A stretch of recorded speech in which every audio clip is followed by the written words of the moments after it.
100% of code will be AI generated by the end of 2025. This is what the CEO of Anthropic, one of the leading AI research labs, is saying. And around 30% of code is generated by AI within Google. 41% of GitHub code deployed in 2025 has been generated by AI. Now, if this isn't a sign that vibe coding and AI generated code is the future, then hear me out. I spent thousands of hours within these coding softwares. I don't think just by coding alone you'll be able to create the next Airbnb or the next multi-million-pound startup. But from my experience, having learned to code, this is how I'm exponentially embracing vibe coding to deal with some of our enterprise projects, to deal with some of our biggest clients. So first of all, let's give a little bit of background around vibe coding. So what exactly is vibe coding? Vibe coding is where you can basically speak into a computer using transcription softwares and just embrace the vibes and embrace the code generated by AI, not knowing what it actually does, but just trusting it and seeing where it leads you.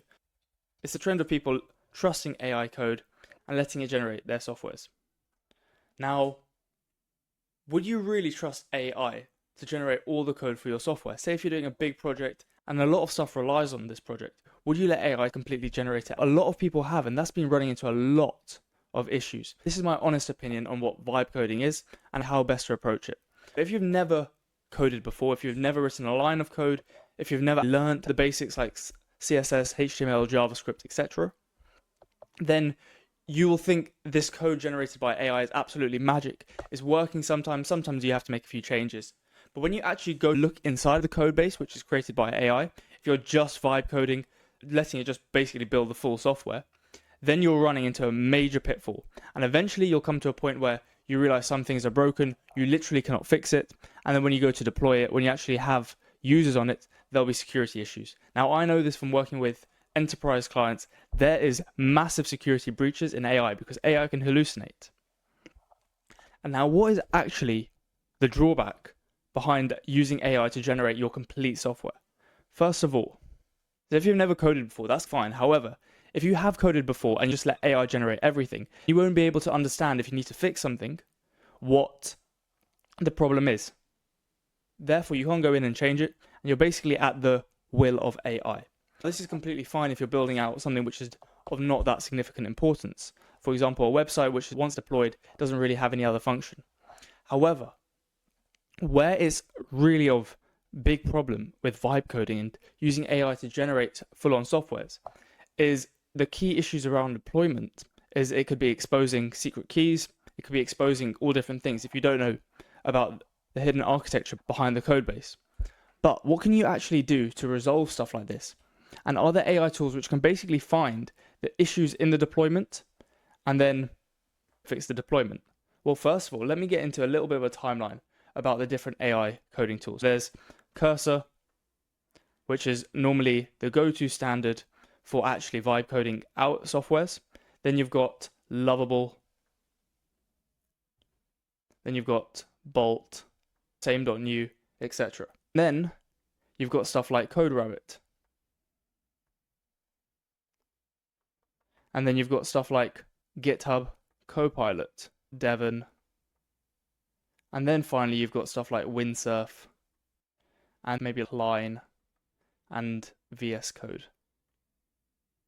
So it seems like there's a lot of tools. How do you know which one to pick? How do you know which one to build out your software? And how do you know how to plan it? First of all these softwares don't have their own desktop app. They're basically on the web. And they're super simple for if you want to just generate a quick little bit of code. Now, they do require monthly subscriptions because you're paying for the ease of use. Now, with these tools here, they're actually forks of a coding IDE, which is a development platform. So Cursor is built up on VS Code, Windsurf is very similar, Klein is within VS Code, etc. And all of these platforms allow you to have a lot more dexterity inside of the code, allow you to modulate the code, allow you to put different files. If you're a developer, it's a much easier platform to work within. Finally, these kinds of tools aren't actually tools that you work in like an IDE. This is something you would use after you've actually deployed your software, and then you use them to check if there are bugs, check if there are any breaches, etc. So what would be the approach of using all three of these kinds of softwares to build out something which you could actually then deploy and turn into a SaaS? Sam Altman has said it's the generation of the solopreneur, the idea person, is going to be able to create £1 million companies just by creating the software their own, marketing, etc., just leveraging AI. So the first way to achieve this, and the way I plan to achieve this, is creating the software, using this tool to sort of create a little mock-up, to create a little proof of concept. Then, once you have reached the limits of this, you can clearly tell when it's the limits because you're running into the same errors over and over again. Then you deploy it to GitHub, and then you open it within a software like this, Cursor. And then you would do all your changes. Now, this stage works really well if you understand code, how development works, how the architecture is laid out. Because if you don't understand that, the platform will be quite intimidating and you'll just be running into the same errors over and over again. So this is where actual development experience comes into play. I've learned about how to use different development softwares, how to code in different languages, and that has been instrumental to me learning how to use tools like this extremely effectively. Now, what to do if you don't actually know how to code and if you've never done this before? I'd recommend playing around with Lovable, Bolt, etc. And then once you've imported a file into it, then you start using the ask feature. How do I do this? What does this function do? Just learning as much as you can. Imagine you're basically using the AI as a teacher to teach you about your project. You can iterate over and over again, and eventually you start understanding the full picture. Then you can start diving down into the languages, the syntax error, what is this div box doing, how does this function relate, etc. So that is what I would recommend if you've never used any of these softwares before and you actually want to get into the meat of coding. Then finally, once you've deployed it and you're happy with it, so you deploy it to GitHub first of all, so you need to learn about push requests, pull requests, etc.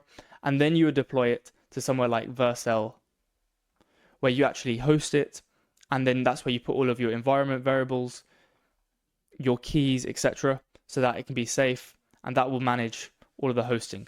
Now, if you want to link it up to something like a backend, because if you've got data storage you need to have, and different users want to log in, then you would use a software like Supabase, depending on the complexity of your project. But all of this can be figured out by speaking with AI or speaking with the ask function. About Supabase, you could use MongoDB, Neon, and there's so many more. But general practice, Supabase is the easiest to use if you've never developed anything, and it also has built-in authentication. Once you've deployed it to this site and you're happy with a working minimum viable product, you would use something like CodeRabbit, GitHub, Copilot to check if you've got any vulnerabilities in the code.